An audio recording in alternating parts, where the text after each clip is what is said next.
wabarakatuh. Perkenalkan, kami dari kelompok 2 yang beranggotakan 6 orang, yaitu saya sendiri, Ahmad Alfa Nurhuda, kemudian Muhimmadul Ulia, Afifah Dwi Damayanti, Diah Luluk Tunafisah, Estika Nulindasari, dan Mas Miftahudin.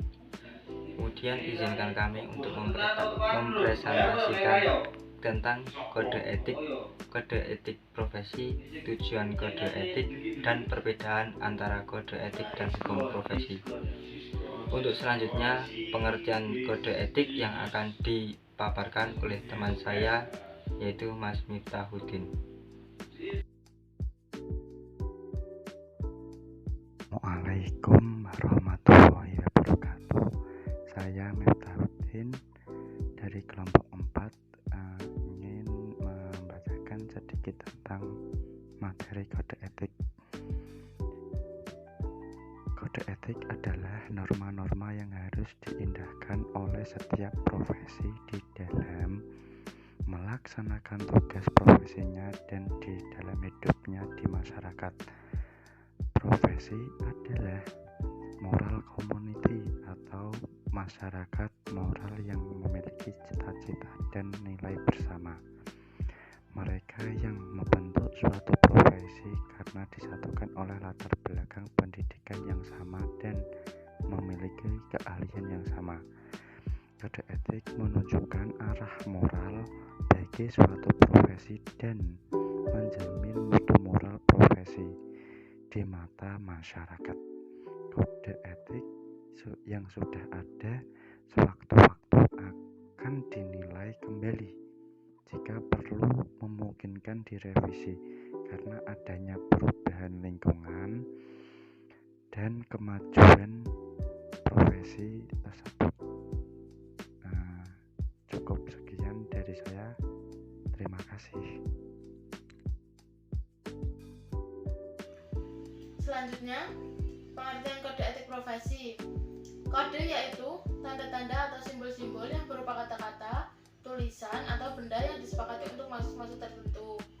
Kode etik yaitu norma atau asas yang diterima oleh suatu kelompok tertentu sebagai landasan tingkah laku sehari-hari di masyarakat maupun di tempat kerja.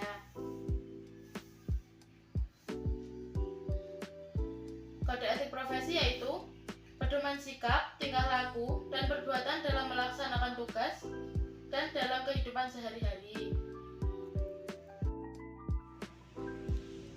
Prinsip-prinsip etika profesi. 1. Tanggung jawab terhadap pelaksanaan pekerjaan itu dan terhadap hasilnya, terhadap dampak dari profesi itu untuk kehidupan orang lain atau masyarakat pada umumnya. 2. Keadilan. Prinsip ini menuntut kita untuk memberikan kepada siapa saja apa yang menjadi haknya. 3. Otonomi.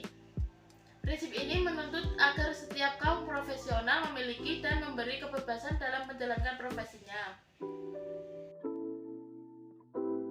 Adapun fungsi dari kode etik yaitu yang pertama, memberikan pedoman bagi setiap anggota profesi tentang prinsip profesionalitas yang digariskan. Kode etik profesi berfungsi sebagai guidance, yaitu petunjuk bagi para pengemban profesi agar bertindak sebagaimana mestinya tanpa merugikan diri sendiri, orang lain, ataupun organisasi sendiri. Yang kedua, mencegah campur tangan pihak di luar organisasi profesi tentang hubungan etika dalam keanggotaan profesi. Etika profesi sangatlah dibutuhkan dalam berbagai bidang. Kode etik berfungsi sebagai standar bagi para pengemban profesi. Yang ketiga, sebagai pencegah kesalahpahaman dan konflik. Kode etik profesi merupakan kristalisasi dari perilaku yang dianggap benar dari pendapat umum berdasarkan profesi yang bersangkutan. Tujuan kode etik. Adapun yang menjadikan tujuan pokok dari rumusan etika itu dituangkan dalam kode etik profesi. Ada beberapa standar tujuan pokok etika profesi, yaitu yang pertama, standar-standar etika menjelaskan dan menetapkan tanggung jawab kepada klien, lembaga, dan masyarakat pada umumnya. Yang kedua, Standar-standar etika membantu tenaga ahli profesi dalam menentukan apa yang harus mereka perbuat jika mereka menghadapi dilema etika dalam pekerjaannya. Kemudian yang ketiga, standar-standar etika itu menjaga reputasi atau nama dan fungsi profesi dalam masyarakat melawan kelakuan jahat dari anggota tertentu. Standar-standar etika mencerminkan penghargaan moral dari komunitas. Dan kemudian yang terakhir, standar etika merupakan dasar untuk menjaga kelakuan dan integritas tenaga ahli profesi tersebut. Baik, di sini saya akan sedikit menjelaskan tentang perbedaan kode etik dan hukum positif. Yang mana kita ketahui bahwa kode etik adalah prinsip moral yang melekat pada suatu profesi dan disusun secara sistematis. Kode etik juga sering disebut dengan kode etik profesi. Nah, lalu kode etik profesi itu merupakan norma yang ditetapkan dan diterima oleh kelompok profesi yang mengarah kepada anggotanya. Lalu, apa pengertian hukum positif itu? Hukum positif adalah hukum yang dibuat oleh manusia yang mewajibkan atau menetapkan suatu tindakan. Hukum positif juga mendeskripsikan penetapan hak-hak tertentu untuk suatu individu atau kelompok.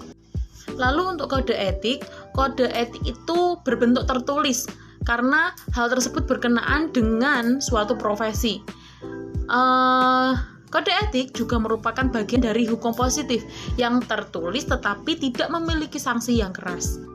Lalu perbedaan kode etik dengan peraturan hukum yang berlaku di masyarakat, yaitu kode etik hanya mengikat pada sekelompok orang atau profesi saja, dan sanksi yang diterapkan pun tidak berupa sanksi pidana melainkan sanksi etik.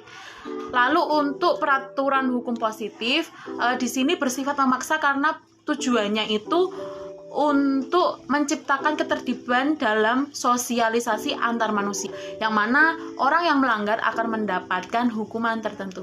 Sekian, terima kasih. Sekian pemaparan dari kami. Apabila ada pertanyaan, bisa ditanyakan lewat grup WhatsApp. Terima kasih. Wassalamualaikum warahmatullahi wabarakatuh.